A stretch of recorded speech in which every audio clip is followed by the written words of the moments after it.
الحمد لله رب العالمین والصلاة والسلام علی سید الانبیاء والمرسلین۔ فرماتے ایک صاحب اپنے ہاتھ میں پیسوں کی ہمیانی لیے ہوئے جا رہے تھے۔ اس کے اندر کچھ پیسے تھے۔ ایک چور قریب سے بھاگتا ہوا ہاتھ سے وہ ہمیانی چھین کر نکل گیا۔ تھوڑی دور آگے گیا تو اس کی بینائی ختم ہو گئی۔ اس نے وہی رونا شروع کر دیا، کہنے لگا اے لوگو، میں فلاں جگہ پر ایک آدمی کی ہمیانی میں نے چھپائی، مجھے اس جگہ پر لے جاؤ تاکہ میں اس سے معافی مانگوں اور میری آنکھوں کی بینائی لوٹ آئے۔ جب لوگ اسے وہاں لائے تو ہمیانی کی مالک وہاں موجود نہیں تھا، چلا گیا تھا۔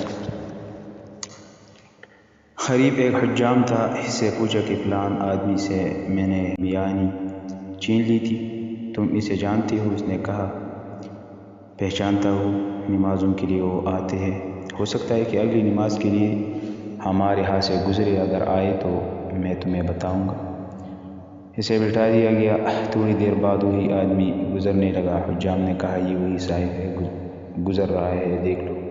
چور اس کے قدموں میں گر کر معافی مانگنے لگا۔ اس نے کہا کہ بھائی، میں نے تو اسی وقت تجھے معاف کر دیا تھا۔ وہ بڑا حیران ہوا، پھر پوچھنے لگا اسی وقت مجھے کیسے معاف کر دیا؟ انہوں نے کہا اس لیے کہ میرے دل میں خیال آیا کہ تم میری ہمیانی لے گئی اور تم نے ظلم کیا۔ آخر قیامت کے دن یہ مقدمہ پیش ہوگا، اور اگر پیش ہوگا تو پھر حساب کتاب ہوگا، اور اسی طرح میرے محبوب صلی اللہ علیہ وسلم کو جنت میں جانے میں اتنی دیر ہو جائے گی، کیونکہ رسول اللہ صلی اللہ علیہ وسلم نے فرمایا کہ اس کا ارشاد کا مفہوم ہے کہ میں اس وقت تک جنت میں نہیں جاؤں گا جب تک کہ میری پوری امت کا حساب کتاب نہیں ہو جائے گا۔